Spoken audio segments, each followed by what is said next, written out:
오늘 우리에게 주신 하나님 말씀 고린도전서 12장 8절에서 11절입니다. 신약성경 고린도전서 12장 8절에서 11절까지 말씀, 신약성경 277페이지에 있습니다. 같이 읽겠습니다. 시작.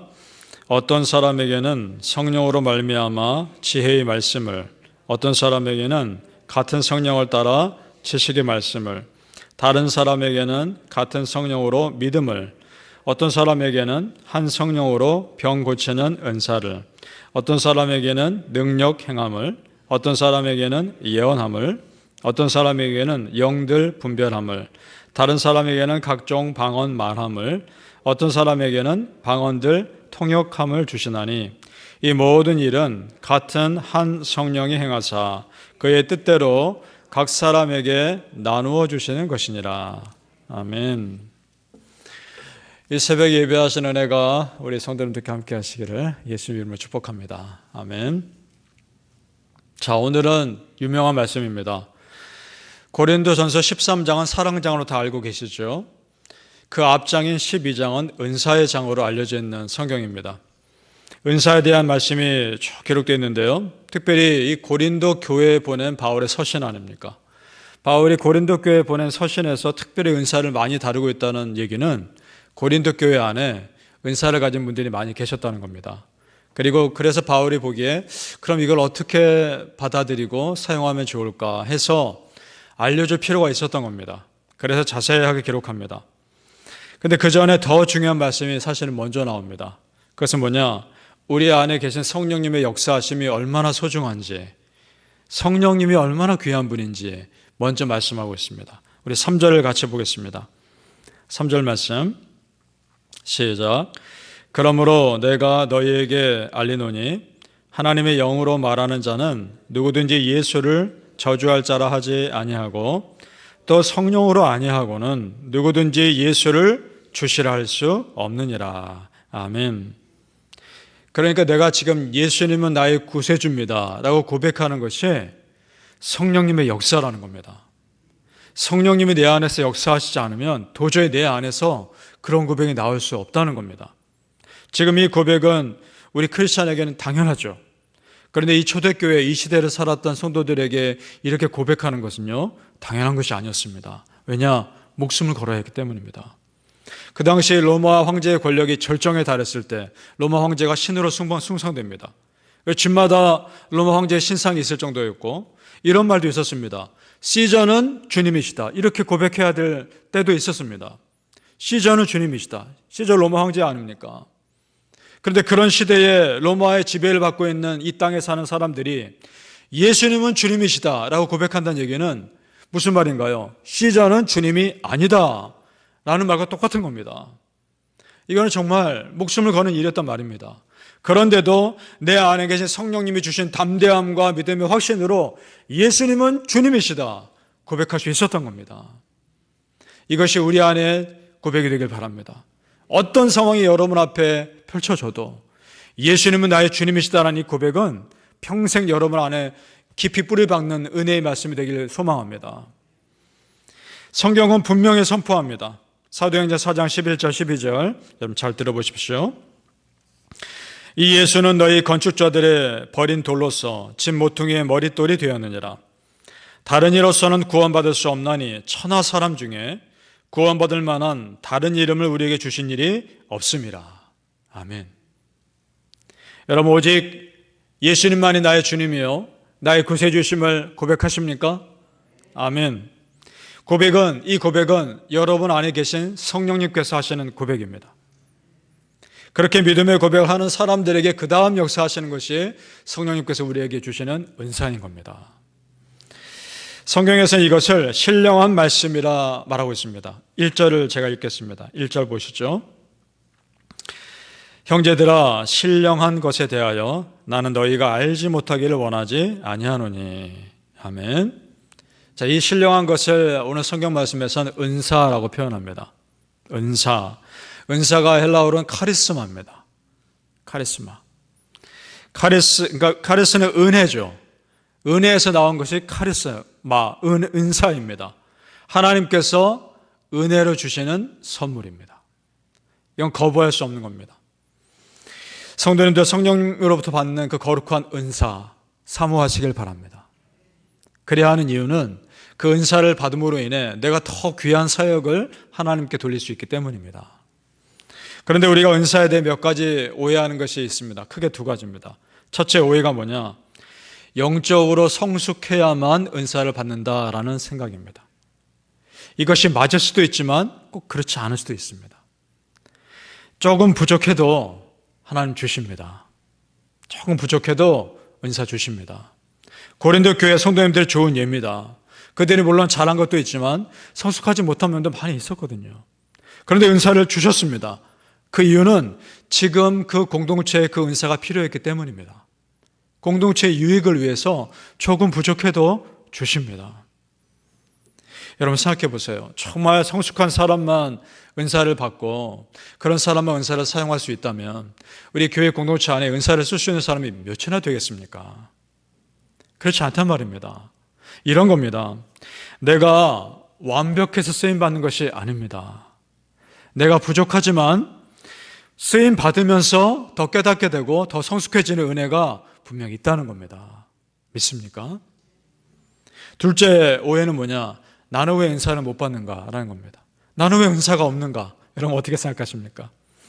다른 사람은 다 은사가 있는 것 같은데 나는 왜 아무 은사도 없는가? 여러분 정말 그럴까요? 정말 여러분한테 아무 은사도 없습니까? 잘 생각해 보십시오. 다른 사람이 못하는 거 있지만 여러분이 잘하신 거 있습니다. 공동체를 세우기 위해 하나님께서 주신 것이라면 그거 은사인 겁니다. 나만 모르고 있을 뿐이죠. 우리 11절 말씀 같이 읽어보겠습니다. 11절 시작. 이 모든 일은 같은 한 성령이 행하사 그의 뜻대로 각 사람에게 나누어 주시는 것이니라. 아멘. 절대로요 한 사람이 모든 은사를 다 갖고 있지 않습니다.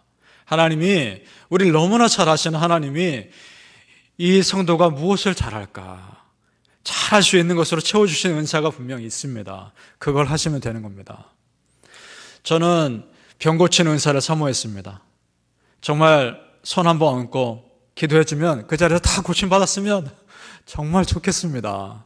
지금도 그 은사를 사모합니다. 그래서 우리 성도님들 손 얹고 기도하면 다 낫으면 좋겠습니다. 그런데 그렇게 안 되더라고요. 정말 간절히 계속 기도해야 되더라고요. 그런데 저에게 또 주시는 은사가 있겠죠. 우리 성도님들 다 마찬가지입니다. 하나님께서 여러분에게 주신 은사 다 있습니다. 우리가 스스로를요 높게 평가하는 것도 안 되지만 그렇다고 내 스스로를 낮게 평가할 필요도 없습니다. 왜냐? 내 안에 성령님께서 역사하시기 때문입니다. 오늘 말씀에 나온 몇 가지 은사들 있습니다. 그 외에 공동체를 위해서 할 수 있도록 나에게 주신 탤런트들 다 은사입니다. 오늘 나온 은사 보니까 병고침, 영분별, 예언하는 거, 또 방언하는 거, 방언 통역하는 것들 이런 것들이 쭉 나오는데 여러분 이것들만이 은사가 아닙니다. 또 어떤 분들 보면 잘 섬깁니다.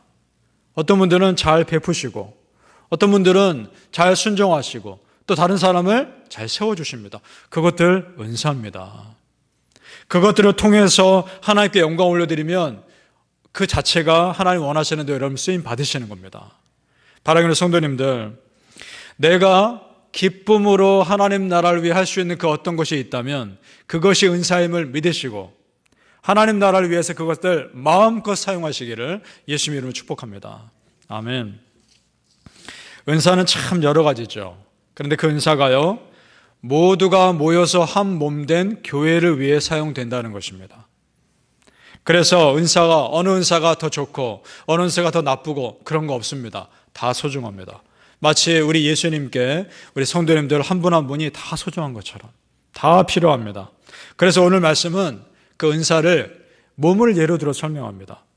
우리 21절 말씀 제가 읽겠습니다. 21절 눈이 손더러 내가 너를 쓸 데가 없다 하거나 또한 머리가 발더러 내가 너를 쓸 데 없다 하지 못하리라. 아멘. 왜냐? 한 몸에 붙어있기 때문입니다. 몸의 한 지체가 아프거나 고통받으면 다른 몸도 정상적인 제 역할을 못합니다. 손은 손대로 할 일이 있고 발은 발대로 할 일이 있습니다. 손이 발의 역할을 제대로 감당 못합니다. 발도 손의 역할을 제대로 감당할 수 없습니다. 각자의 역할이 있습니다. 그렇게 하나로 합쳐서 하나님께 쓰임 받는 겁니다. 우리 26절, 27절 같이 읽어보겠습니다. 26절, 27절 중요한 말씀입니다.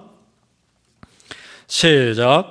만일 한 지체가 고통을 받으면 모든 지체가 함께 고통을 받고 한 지체가 영광을 얻으면 모든 지체가 함께 즐거워하느니라. 너희는 그리스도의 몸이요 지체의 각 부분이라. 아멘.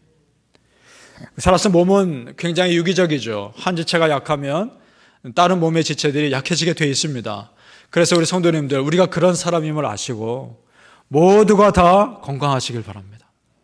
모두가 다 충만하시길 바랍니다. 내가 충만하고 내가 건강해야 다른 사람에게도 전해지는 것입니다. 그렇다면 오늘 고린도전서 말씀을 통해서 참 귀한 은혜를 깨닫습니다. 그러면 내가 힘들 때 나를 걱정해 주는 지체들이 있는 거구나. 내가 기쁠 때 그 기쁨을 함께 기뻐해 주는 믿음의 공동체가 있는 거구나. 그것이 가족입니다. 믿음의 가족입니다. 얼마나 힘이 됩니까? 아프면 중보기도 해주는 사람들이 있고 기쁘면 같이 웃어주는 사람들이 있고 얼마나 힘이 됩니까? 그런 따스한 믿음의 가족들 다 될 수 있길 바랍니다. 그것을 한마디 말로 하면 사랑입니다. 그래서 여러분 마지막 절을 보십시오. 오늘 12장 마지막 절 뭐라 합니까? 더욱 큰 은사를 사모하라 말씀하고 있죠. 그 더욱 큰 은사가 바로 다음 장에 나오는 사랑입니다. 바람의 성도님들, 예수님 안에서, 예수님의 그 사랑 안에서 함께 울어주고 함께 웃어주는 그런 따스한 믿음의 공동체 우리 함께 만들어갈 수 있기를 예수님 이름으로 축복합니다. 아멘. 기도하겠습니다. 아버지 하나님 감사합니다. 우리가 그리스도 안에서 한 지체요 한 몸이 됨을 믿고 감사합니다. 내가 힘들 때 걱정해 주는 지체들이 옆에 있습니다. 내가 정말 아플 때 기도해 주는 믿음의 지체들이 옆에 있습니다. 얼마나 감사합니까?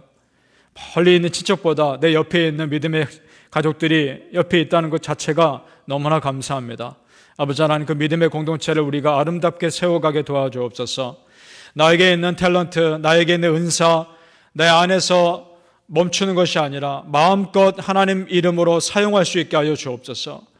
그것을 잘 발견하게 도와주시고 내가 기쁨을 할 수 있는 그 어떤 것, 나에게 주시는 은사를 하나님의 공동체를 위해서, 믿음의 사람들을 위해서 기쁜 마음으로 마음껏 사용할 때 하나님 영광 받으시는 역사가 있게 하여 주옵소서. 아버지 하나님 감사합니다. 이 자리에 계신 우리 성도님들 한 분 한 분 너무나 소중하고 너무나 귀합니다. 한 분 한 분이 다 정말 믿음의 사랑받을 충분한 공동체 지체들입니다. 하나님 한 분 한 성도님 성도님들을 축복하여 주시옵소서. 붙들어 주시옵소서. 은혜 가운데 세워 주시옵소서. 감사하며 예수님 이름으로 기도합니다. 아멘.